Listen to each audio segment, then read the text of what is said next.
Okay, in the first tutorial we looked at customizing your community area network newsletter. In this one we're going to actually look at editing the content before you send it out to your network. Okay, so the first thing we've got to do is to open up the template so that we can edit it. So what we've got to do is to create a new email, and then we've got to open the template. To open the template, you go up to the top left of your email screen and click on the Office button. From the menus that is displayed, click the right hand menu and choose option 8, which is Choose Form. Click on Choose Form, and then from the dialog box make sure that your personal forms library is selected, and then highlight your newsletter template and open it. And there we have it, inserted into your email, ready to go. You might want to take your normal salutations off of the bottom of that if you've got them in your. Let's just get rid of those. I don't know why I've got so many. What am I doing? Rubbish. Okay, so there's the template ready for you to edit. Now what we've got to do is edit the content in this table. Now, the best way to before you start editing this template is to click into the template anywhere, and you'll see that on the top of the email you've got a number of tabs are highlighted. You can then select the Layout tab. Okay, so click on Layout and click on View Grid Lines. That will display the grid lines that make up the template. It display the text boxes that you can use. Now I just find this makes it much easier to cut and paste the content in without wrecking the template and finding that everything looks a real mess. So I would turn on those grid lines. Okay, once you've done that, just return back to your Can Newsletter tab and we're ready to start editing the content.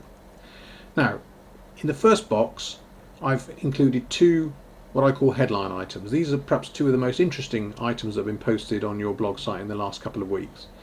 So to insert those, first of all you've got to go to your blog. So here we are in Amesbury. Go to the home page to find the headline news. Right. So select those stories. It might be one story, it might be two stories, it might be more. Or you might want to write your own stories. It's completely up to you. But I'm going to highlight these two stories to be my headline stories. So I find highlighting these stories from the bottom upwards is much easier than trying to do it from the top down. Don't ask me why that happens, but it's easier. Okay, so highlight the stories you want to insert. Once they're highlighted, right click on them and click on copy. Now if you return to your template,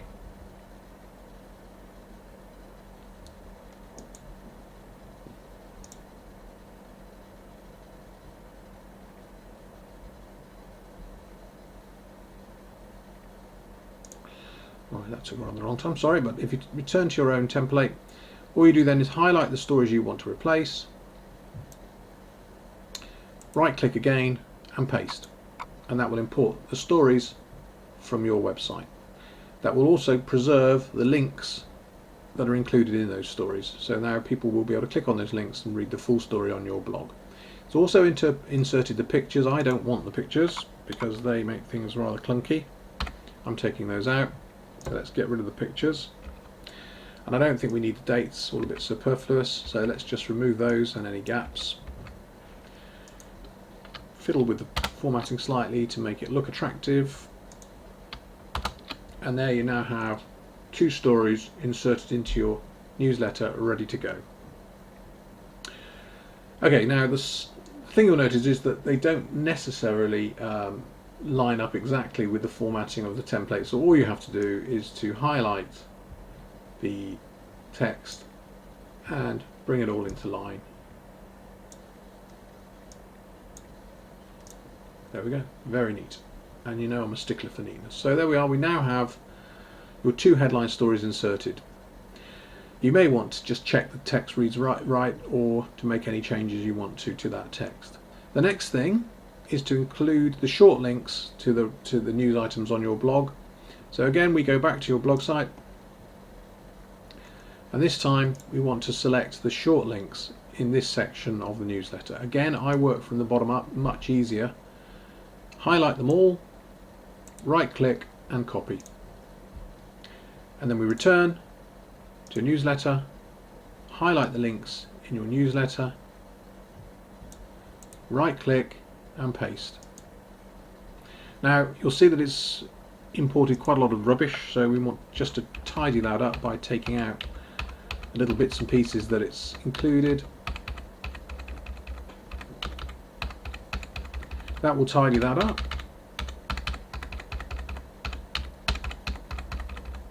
Okay, any rogue bullets that have appeared.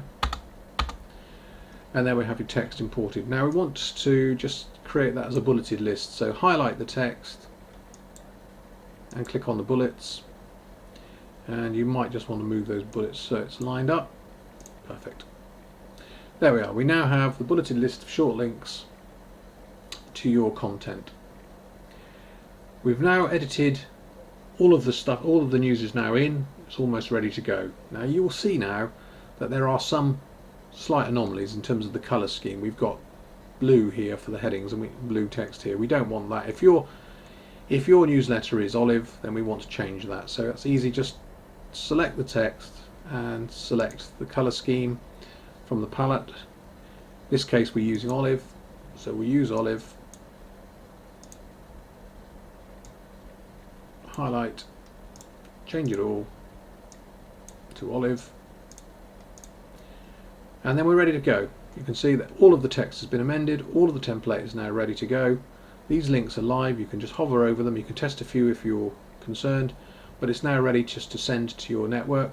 Just add the names from your email list into the BCC field, add in your own name to the to field, and send away to your community area network.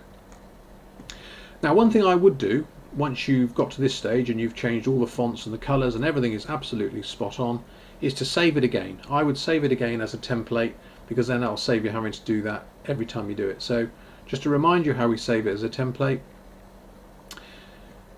we simply go to the developer option tab on the top of the email again, click on publish form as, and you can select your newsletter and it will overwrite it. So highlight the newsletter, publish, and it will save it. That's now saved as a template, and let's just see if that works. We'll just close that down and just reminding you how to open it up. We create a new email. Let's get rid of my name because that kept coming up. We will then click on the Office button, select Choose Form, go to your personal forms library, select your CAN newsletter, open it, and you'll see all the changes you've made have been saved and all the formatting is now absolutely spot on, ready to go. So you can just send it out. There you go. How to do your community area network newsletter in less than 5 minutes. Thank you very much.